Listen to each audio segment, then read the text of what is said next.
All right, what's going on, guys? Welcome back to another Ask Me Mondays. I think this is like the 8th one. I'm Derek from Simnett Nutrition. I appreciate you guys tuning into my channel, checking out these videos. So as you guys know, this is a series of videos I'm gonna be doing every Monday where I answer some commonly asked questions and some not so commonly asked questions that I think might benefit you guys from the comment section down below. So I'm out here in a very mossy forest in Parksville, British Columbia, Canada, on the very west coast of Canada, on Vancouver Island, where I live. And you guys seem to enjoy these videos when I'm walking around outside talking to you guys, so that's why I'm out here today.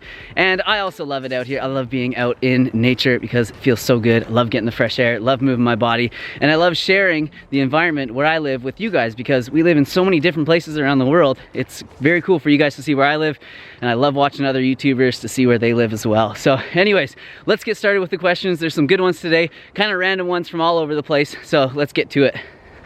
First though, check out this like fern valley that we have here. It's so cool, just all ferns. Very beautiful trail that I'm on today. So this is actually a protected wetland where I am today. It's called the Englishman River Estuary, and there's like a ton of birds and different animals that call this place home, so it's very cool. Hopefully we don't see anything too scary today if we do see anything out here. But anyways, I got my phone here, I got the questions on my phone, so let's get to it. Oh, that's right, I wanted to answer this one first. Sharon J. Smith. How can you be in Canada and not have any snow? I'm in Maine and have gotten a ton so far. I'm jealous of that gorgeous walk in the woods. Love your channel. All right, well, thanks, Sharon. So as many of you guys know, and many of you probably don't know, the west coast of Canada is really, really mild compared to the rest of Canada. So we're really blessed here with more mild winters. We don't get a ton of snow here, at least down at sea level here, but we do get a lot up in the mountains. So it rains a lot, that's the only thing. It's rainy and gray for a good part of the year. We don't get those like really cold sunny days very often that you guys get on the East Coast. So yeah, that's why I'm out here in just a hoodie. It's probably like 10 degrees Celsius out here today. Pretty lucky that it's so nice and warm. Oh, my beard's a little crazy today. It's a little crazy every day, I think. Oh my God, what's going on there though? All right, well, beard needs a trim. Ignore that for the rest of the video. Come on. That was very loud, whatever that was. So I'm a little on edge because there have been some reports of a mountain lion in here lately, like a cougar, and I don't want to run into him. As cool as it would be to see one, not today. So Brian Newton asks, what do you think about essential oils? So I like essential oils. I'm totally down with them. I think they have a really strong ability to change your mood, to make you feel good. And they definitely have some really powerful like antibacterial, antiviral, antifungal properties to them depending on the oil. And as far as like consuming them internally, you have to really, really look into it, look into the source of the essential oil, because a lot of them are chemically extracted and the potency varies a whole lot. So I don't recommend consuming them internally unless you've done a ton of research on them. But peppermint oil seems to be one that is sort of the safest one to use internally. I'm not recommending it, do your own research, but I know for me in the past, 1 or 2 drops in a big glass of water has really helped with upset stomach, with gas and bloating especially. So if I am having a really tough day with my digestion, you know, that might be something that I try, but definitely look into it, do your own research. But I do have one of those like nebulizer or ionizer things or whatever at home that ionizes the essential oils. You put a couple drops in that, a couple drops in water, and it like bubbles and creates like a bit of a mist with the oils, and I definitely like it. I'm down. I don't use it nearly as much as I should, but I like the smell of them. They sure smell good. They put me in a good mood. Sometimes they can help with my focus and different things like that, but be careful if you have pets, because a lot of them are really toxic to pets, even the smell. So you have to make sure that you don't use them in a confined space around any pets. Make sure that they can get away from it if they need to. Ah, this is a good one. So the next question comes from Charles Solano. Derek, thanks for another great video. Do you ever drink alcohol? If not, why not? Should we avoid alcohol altogether for a truly healthy lifestyle? Thanks. All right, alcohol. How do I put this? So I think it's a really individual thing. I don't think that it's good for our health. You know, they can find different reasons why it's good for us, like the resveratrol, the antioxidant that's in red wine, and the blood thinning properties of alcohol. So it might help people that are at like high risk for cardiovascular disease or whatever.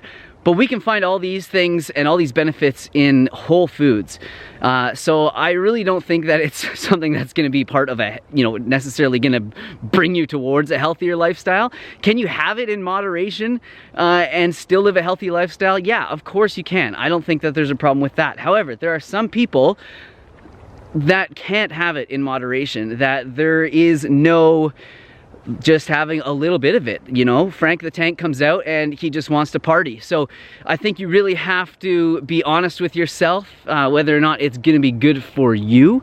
That moderation word though can mean so many different things to so many people, right? So having a drink or two, you know, a few times a week probably is okay for most people, but definitely for me, I don't want it in my life, because I know that when I do drink even a small amount, I wake up the next day not feeling great, but then I look for that dopamine release. I look for that high again. I want that from that really simple, that easy source, rather than finding it from things like love or getting out in nature or exercising. I just look for it in that really simple way where I can just drink and get that happy feeling. So it's something that you have to sort of, you know, feel for yourself. I don't think that it's, you know, gonna be part of a healthy lifestyle for a lot of people, but I think some people could definitely get away with having a few drinks here and there, maybe at a social event or whatever. But yeah, binge drinking, obviously not good for us, not good for our liver. So hopefully that answers it. All right, so the next question comes from Hake Zakoyan. Nice video, as usually, thank you. But I didn't notice if you mentioned taking B12 supplements that day, but it's over target in chronometer. Where did it come from? So, okay, I'm gonna answer two questions right here. A lot of people, this is from my last video that I did where I did the what I eat in a day with nutrient analysis. A lot of people were asking, what is that program that you're using to track your nutrients? And the program is called Chronometer. Some people pronounce it chronometer, but I'll leave a link for it down below. It's free. You can, it's free for a desktop. But if you use an app, like for your phone, then I think you have to pay for it, but it's not very expensive. It's a really good program. It's the one that I found to be like the most useful one out there. So Chronometer is the program I was using. Why did my B12 come up at over 100% when I didn't take a supplement that day that I was doing that? Look at this, this is so cool. And we're out of the forest. That's neat. Forest, grassland. Forest, grassland. Hey, you guys dizzy yet? Let's see, can I go this way? Oh yeah. All right, just a second, I gotta avoid this here. It's been raining so much here. Oh, I definitely just got a soaker. Oh man, there's no way I'm passing this. Maybe I can go around.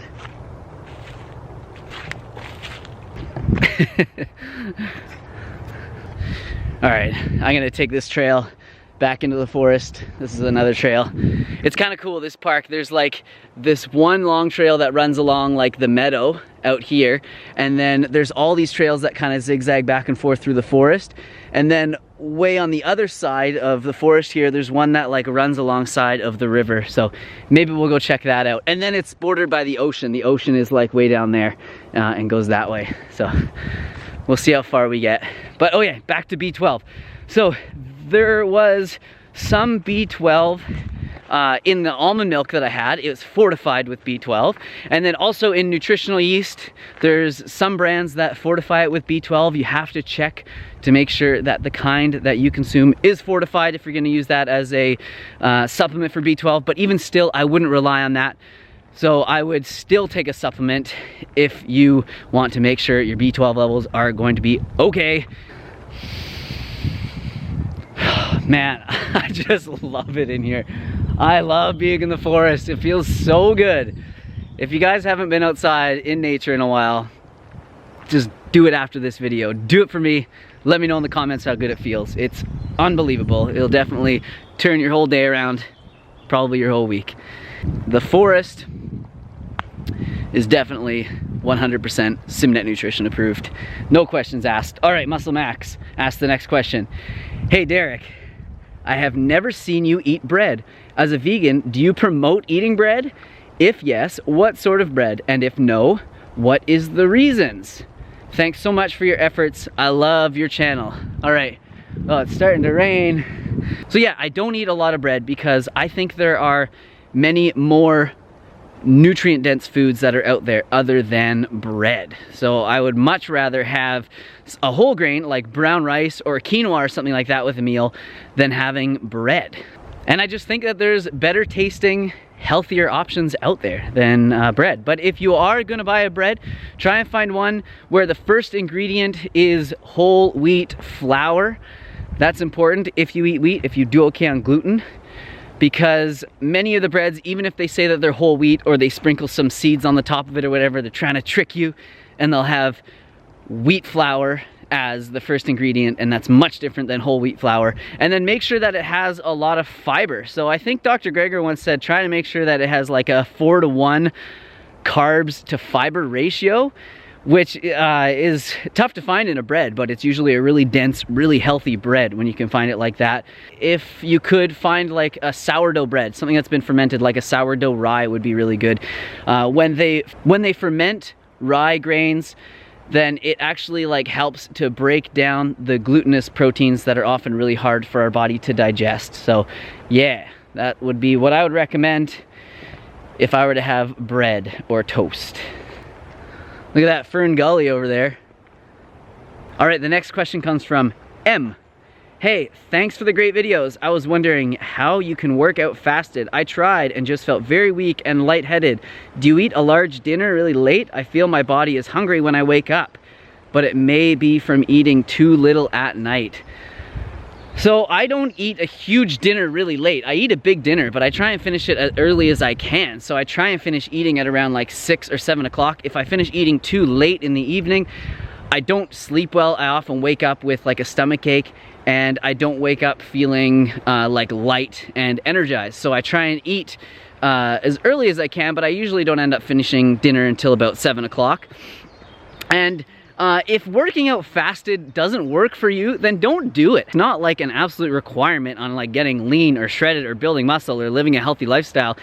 If you have to have something before you work out, find what works for you. Just because it works for me doesn't mean it has to work for you or that it should work for you. I like it because my body feels great when I work out fasted. When I get home and have my smoothie, I feel like my body soaks up all those nutrients really well. But if I need to have something before, if I'm working out later in that day, I'll definitely have something. I've tried different things like having like dates and peanut butter or almond butter. Sometimes I'll just have like some fruit. Hi, friend. Oh, hello. Not very nice. Sometimes I'll just have some fruit. Sometimes I'll have a really small smoothie with just a bit of like frozen banana or banana and some berries, that sort of thing. So yeah, try different things, figure out what works for you. However, what I noticed is that my body became a lot better and more adapted to working out fasted. So I was not able to do it at first, kind of like you said, and then as I started to have less and less in the mornings before my workout and you know, increase that fasted time from when I ate at night to when I first ate my meal after working out, when I broke my fast, my body became better and better at it. And now I find that like a lot of the time, I find that I don't need to eat for quite a while after I work out. That was a weird noise. Okay, probably not going that way. So bottom line, if it doesn't work for you, don't do it. But I do think that we can better adapt our bodies to doing things fasted and to expand that amount of time that we are fasted. So here's that river I was telling you guys about. It's flowing so fast right now, it's crazy. We've had so much rain lately. It's not usually quite like this. Oh, look at that log. Yeah, you do not want to fall in there right now. It would be a really bad time. Oh no, I don't know if you guys can see it. It's like raining really hard now. Let's get under some trees. So I know if there's a drop of water goes in the microphone, it just messes everything up. Oh, hold on. Pull up brake.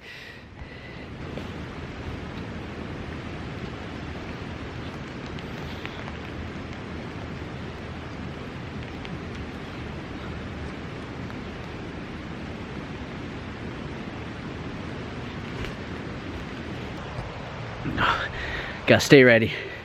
All right, so the next question comes from Forever Immortal. I like these names, these are good. So, if you're shopping and see something you want to buy, but it says may contain milk. Would you risk buying it? And what's your thoughts on fruitarianism? So I'm not sure how loud the river is there, so just give me a minute here. I'm just gonna get away from it, so I wouldn't want it to ruin the audio. Wow, usually you can walk down here. That's pretty gnarly. All right, I'm not going that way. All right, so I'm at the store and I wanna buy something and it says may contain milk. What do I do? Well, generally that just means that it's manufactured on the same sort of assembly line as something that contains milk. So for the most part, I buy whole foods. I don't ever run into that problem very often. Occasionally if I'm buying like crackers or something like that, then I do. And you know, I don't generally hesitate when I'm buying something like that. I want to hear what you guys think though. Tell me in the comments down below, do you guys stay away from something if it says may contain milk? So if it's not in the ingredients, I look in the ingredients. If it's not in the ingredients, then usually it's a-okay, to me at least. But you guys might have a different opinion. I'm curious what you guys think. So I'm gonna show you this. This is actually the wetland that's protected, and it's like a really important part of the coastal ecosystem here. So there's only like 3% of the coastline is like this type of environment, but over 80% of the bird wildlife actually lives and migrates to this kind of area. So that's kind of cool. And I only know that because I read the sign before coming in here. I'm not that smart. All right, hold on, I gotta get under some trees. It's raining so hard out here.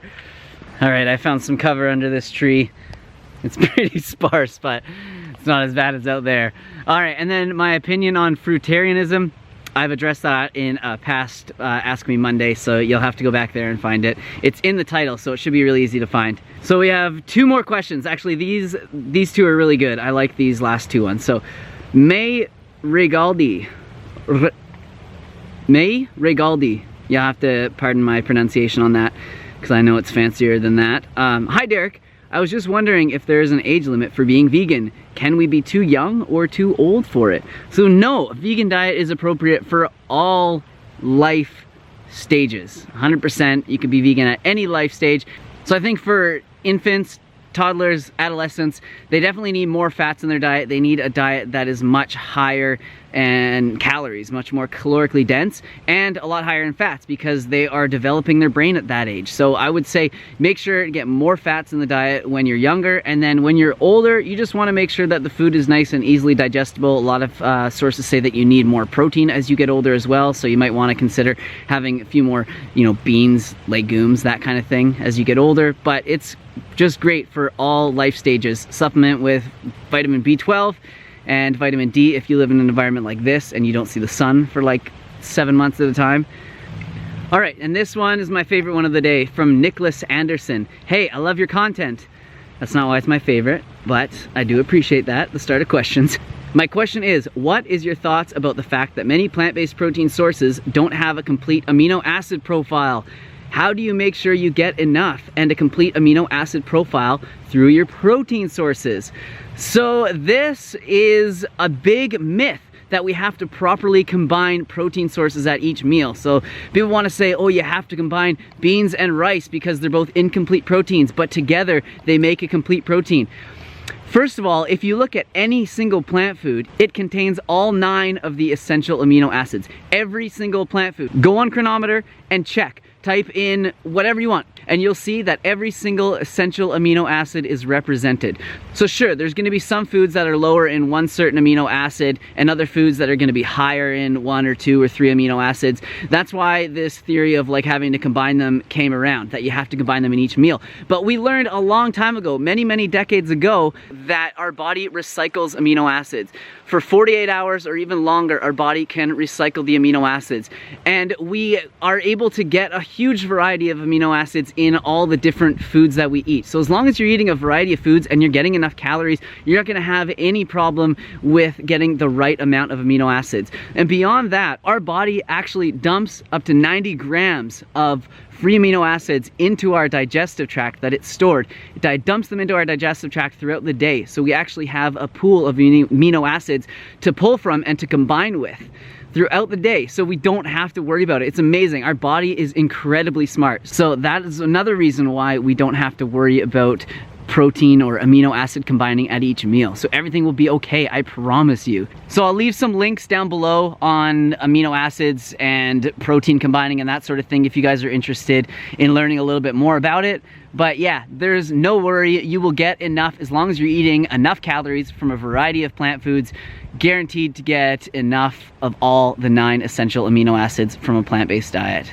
So thank you guys so much for watching this Ask Me Monday. I really appreciate you guys and all your support. You guys have seemed to love this series of videos, so I'm gonna obviously keep doing it until you guys show no more interest in it or there's no more questions to answer, which I don't see happening anytime soon. So definitely subscribe if you guys haven't already so you can see more content from me. Like the video if you liked it, if you didn't like it, and definitely leave your comments down below on what you guys thought of this video and questions for next week's Ask Me Monday. Here's some other videos I'd love for you guys to check out if you haven't seen them already. Thank you guys again for all the support. I really love doing this. I love sharing this information with you guys. I love interacting with you guys. So awesome. Very cool world we live in. Get out there and explore it. See you guys.